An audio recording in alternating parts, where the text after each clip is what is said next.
Hoje eu vou falar sobre função par e ímpar. Função par é aquela que f de x é igual a f de menos x. Então, domínios opostos com imagens iguais. E função ímpar é aquela que f de x é igual a menos f de menos x. Então, domínios opostos com imagens opostas também. Para entender melhor, eu vou dar um exemplo. Então, f de x igual a x ao quadrado mais 2. A gente pode, para calcular isso, pegar quaisquer números opostos. Nesse caso, eu vou pegar o x igual a 2 e o x igual a menos 2. Então, colocando esses números na função, vai ficar 2 ao quadrado mais 2 e menos 2 ao quadrado mais 2. Então, resolvendo, vai ficar 4 mais 2, que vai ficar igual a 6. E ali também, 4 mais 2, que vai ficar igual a 6. Então, o próximo exemplo que eu vou tomar vai ser f de x igual a x ao quadrado. Eu vou pegar como exemplo números opostos 6 e o menos 6. Então, colocando na função, vai ficar 6 ao quadrado e menos 6 ao quadrado. Resolvendo, vai ficar 36 e 36 também. 36 e 6 são iguais, né? Então, domínios opostos com imagens iguais. Função par. Agora, a gente vai dar uma olhada na função ímpar. Então, o primeiro exemplo que eu vou pegar é f de x igual a x. Então, aqui, como números opostos, x igual a 13 e x igual a menos 3. Colocando eles na função, então, f de x igual a 3, vai ficar igual a 3, e f de x igual a menos 3. Então, o próximo exemplo que eu vou fazer vai ser f de x igual a x ao cubo. Dois números opostos vai ser x igual a 2 e x igual a menos 2. Colocando eles na função, vai ficar 2 ao cubo e menos 2 entre parênteses ao cubo. Resolvendo, 2 ao cubo vai resultar em 8, e como expoente é ímpar, menos 2 resulta em menos 8. Os dois são diferentes, então é uma função ímpar, assim como a anterior. Então, domínios diferentes resultam em imagens diferentes também. Agora, a gente vai ver sobre o gráfico de uma função par e de uma função ímpar. Eu desenhei ali dois exemplos. Então, a função par, o seu gráfico tem como característica a simetria com o eixo y. Enquanto a função ímpar tem como característica a simetria com a sua origem. Eu vou pegar a régua aqui para me ajudar. Então, vendo que o menos 1, o x menos 1 e o x1 têm o mesmo valor de menos 3 na reta do eixo y, é característica da função par, né? Domínios opostos resultam em imagem igual. Ali, o x menos 3 e o x3 têm o mesmo valor de 2 no eixo y. Então, a função par é a simetria com o eixo y. Agora, o gráfico da função ímpar. O x menos 1 está indo para o y menos 2 e o x1 para o y2. Então, domínios opostos, imagens opostas. É característica da função ímpar. Por isso que eles têm simetria em relação à sua origem.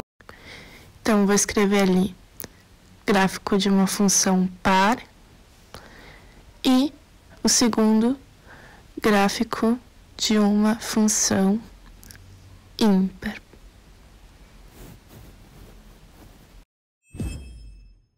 A gente vai olhar agora uma folha sobre função polinomial e vai se classificar as funções entre função ímpar, par ou sem paridade. A primeira é f de x igual a x elevado na 12ª potência mais 2x elevado na 4ª potência menos 3x elevado na 2ª potência. A gente pode ver que é uma função par porque todos os expoentes dela são de número par. A segunda, f de x igual a x elevado na 6ª potência menos 2x elevado na 3ª potência menos x elevado na segunda potência mais 2. Ali no 2 a gente pode ver que é 1, porque está escondidinho ali. E são números que são pares e ímpares. Então, o 6 e o 2 são números pares e o 1 e o 3 são números ímpares. Então, é uma função sem paridade. Próxima. f de x é igual a x ao quadrado mais 4x elevado na 42 menos 8x mais x elevado em 4 dividido por 2. 4 sobre 2. Primeiro lugar, a gente sabe que aqui nesse x não aparece, mas a gente sabe que é 1. E aqui, a gente pode simplificar. Então, 4 dividido por 2 vai ser igual a 2. 2 é um número par. 42 é um número par. 2 é um número par. Mas temos o 1 aqui, que é um número ímpar. Então, é uma função também sem paridade. Mesmo que só tenha um número, todos são pares, estão vendo? Só esse aqui é ímpar, vai ser uma função sem paridade. Próxima. 3x na 7 mais 10x mais 5x elevado na 11ª potência. Então, como a gente pode ver aqui, tem o 1 aqui escondidinho. Então, 7 é um número ímpar, 1 um número ímpar e 11 um número ímpar. Então, essa função ali vai ser rosa, função ímpar, pois todos os expoentes são ímpares. f de x é igual a 9x na 3 mais 11x elevado na 5ª. A gente pode ver aqui, ó, 3 e 5 são números ímpares, então também vai ser uma função ímpar, rosa. E a última, 23x, aqui tem um escondido, mais 52x na 2, menos 100x na 5. Então, 2 é um número par, 1 um número ímpar e 5 um número ímpar. Então, também vai ser uma função sem paridade. Laranja. Então, agora a gente vai olhar sobre o diagrama de Venn, onde o A corresponde ao domínio, ao x, e o oval B corresponde ao contradomínio. Então, no primeiro exemplo ali, o menos 3 e o 3 estão indo para o número 3, o menos 2 e o 2 indo para o 20, e o menos 1 e o 1 estão indo para o 27. Então, a gente sabe que é um diagrama de uma função par, porque domínios opostos resultam em imagens iguais. Vou escrever ali par. Próximo. Menos 8 e 8 estão indo para o 4. O menos 3 e o 3 estão indo para o 14. O menos 2 e o 2 estão indo para o 0 e o 0, 1. Uma função par.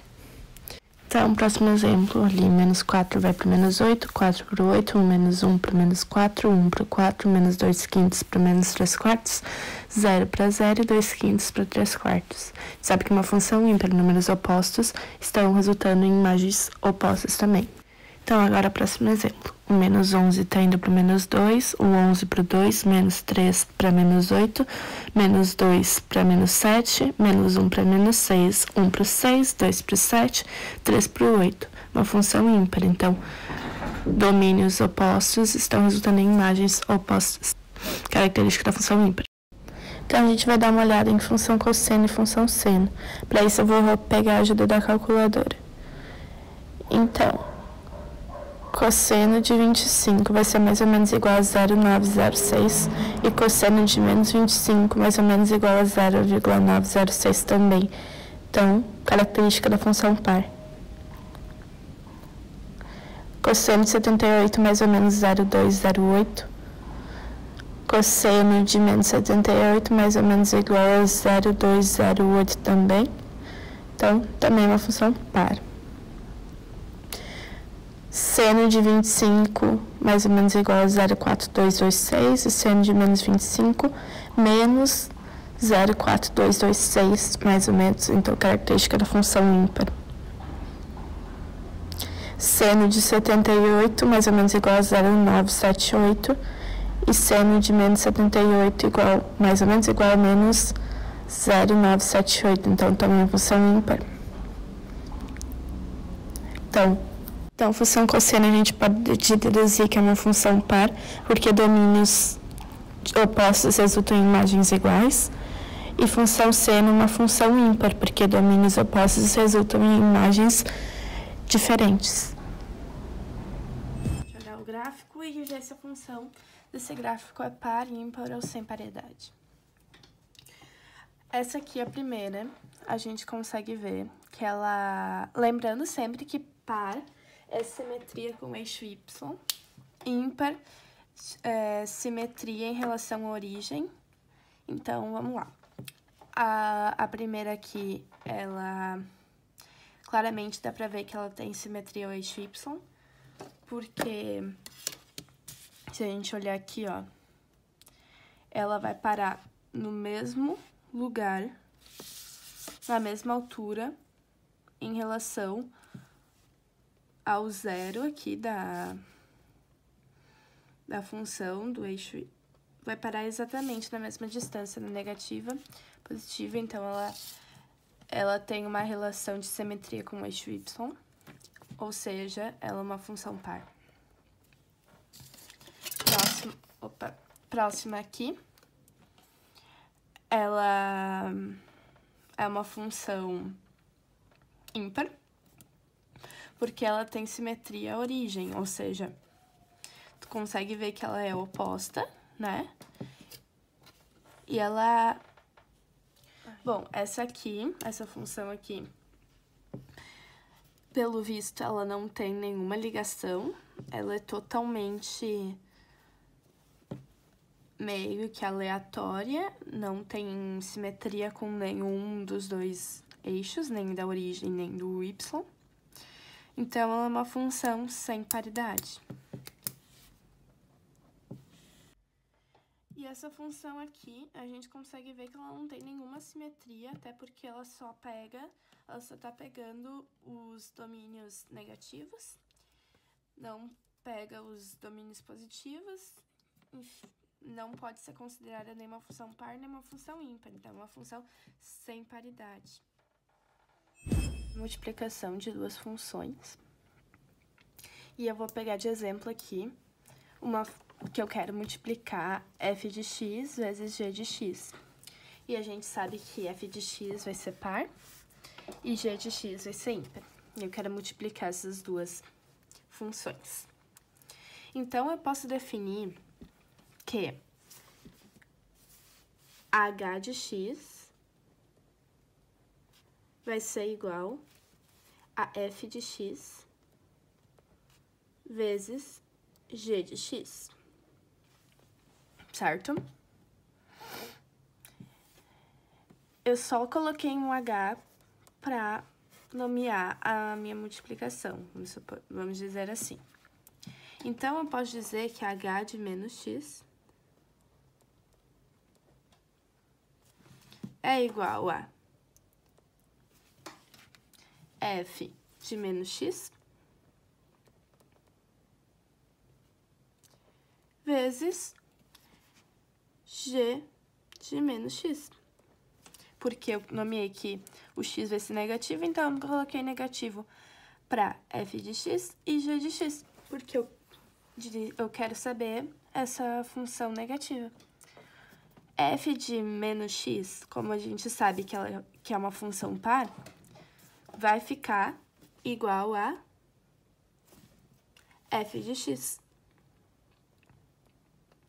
Porque se lembra lá no começo, quando eu falei que f de x igual a f de menos x, vai ser a mesma coisa, f de menos x igual a f de x.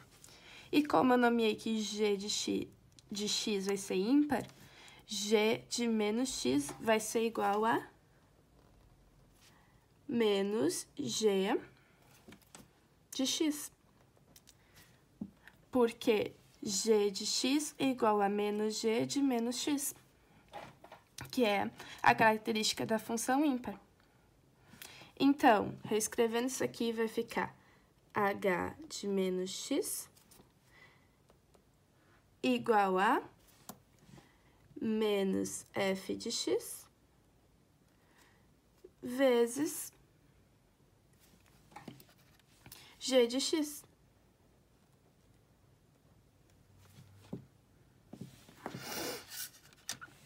Então, a gente também pode dizer que, bom, então, dessa aqui a gente pode comparar com essa aqui, nossa primeira. H de menos x não é exatamente igual a H de x, então eu posso substituir, ó, exatamente igual, ó, a essa aqui. Então, eu posso dizer que H de menos x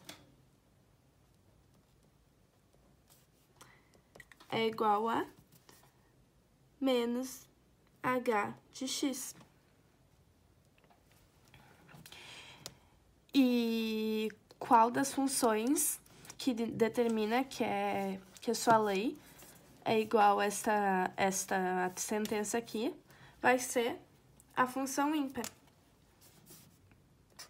Então, essa função aqui, ela é uma função ímpar. Porque f de x é igual a f de x é igual a menos f de menos x. Então, h de menos x igual a menos h de x. A gente poderia trocar aqui, ó, botar o menos h, trocar menos x e trocar com esse aqui. Ficaria uma função ímpar.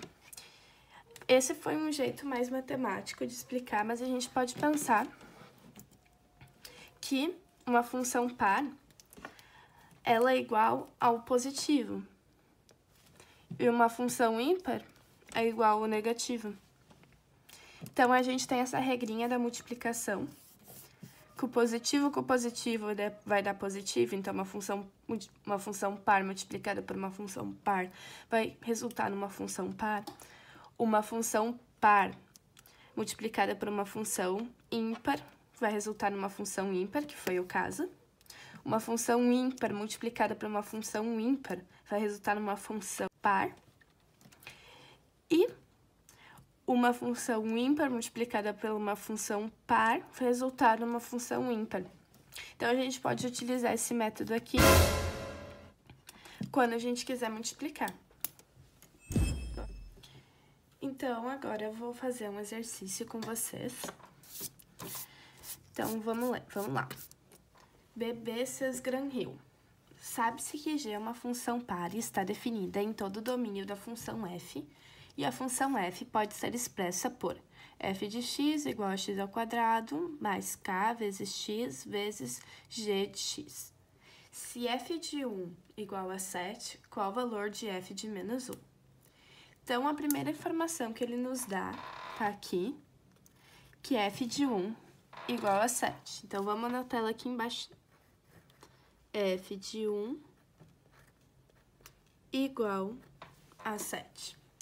Então, vamos colocar o 1 aqui tá se referindo ao x e o 7, desculpa, tá se referindo ao f de x ou se referindo ao y, como você preferir chamar.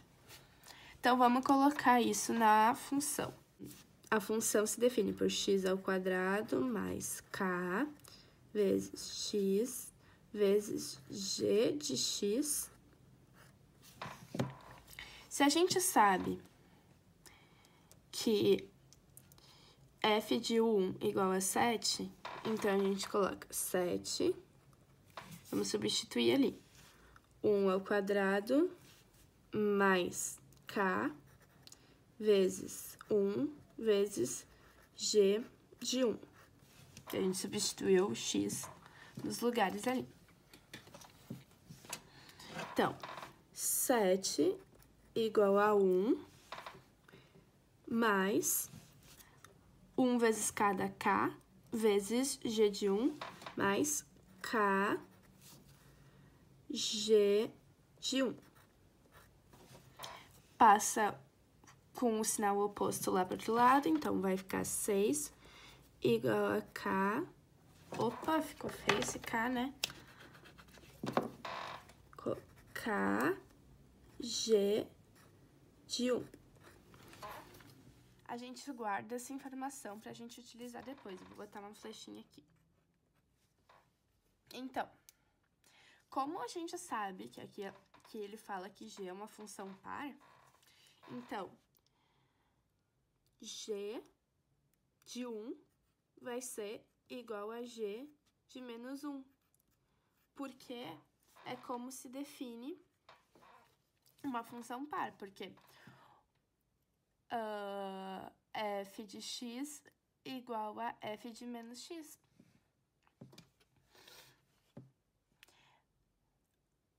Né? Tá, então vamos lá.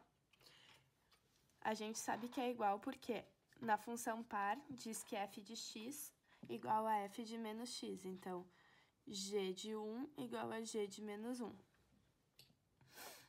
Então, a gente pode fazer o quê? A gente pode fazer assim, ó. K vezes g, que tá aqui, né? Como vai ser igual, a gente substitui esse 1 pelo esse menos 1. Já que é igual, vai dar o mesmo resultado. É a segunda informação que a gente tem que guardar, ó. Então, agora a gente calcula com a fórmula aqui que ele nos deu. Ele pede o valor de f de menos 1, então vamos calcular isso, ó. F de menos 1 vai ser igual a quê? Vai ser igual a menos 1 ao quadrado mais k vezes menos 1 vezes g de menos 1. Veja que eu tô só substituindo, olha só. Ali, ó, aonde falava que k igual a k vezes x vezes gx, a gente já sabe que vale, daí eu só substitui. Depois a gente pode observar, olha só, que aqui k vezes g de menos 1 é exatamente o que a gente tem aqui. Ou exatamente o que a gente tem aqui. Então, a gente pode substituir, porque tanto faz pegar esse aqui ou esse aqui, porque já que eles são opostos e a função é par, vai dar a mesma coisa. Então, a gente substitui f de menos 1 igual a 1 menos 6, que a gente já tinha calculado antes. F de menos 1 vai resultar em quanto? 1 menos 6 vai dar menos 5. Vamos ver se tem aqui nas alternativas. A igual a 7, B igual a 5, C igual a menos 7, D igual a menos 6 e E igual a menos 5. Então, nossa alternativa certa é a letra E, de elefante. Valendo f de menos 1, vale menos 5. Então, pessoal, a gente vai pegar aqui a função, né? Então, vamos lá.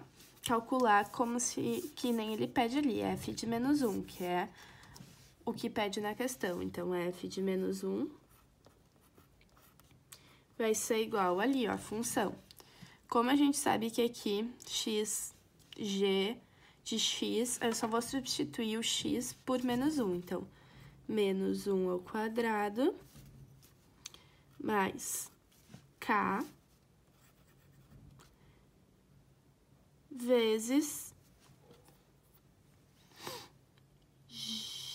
menos 1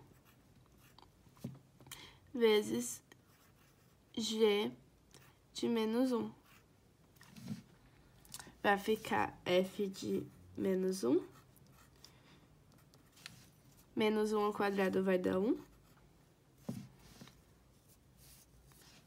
K vezes menos 1 vai dar menos K.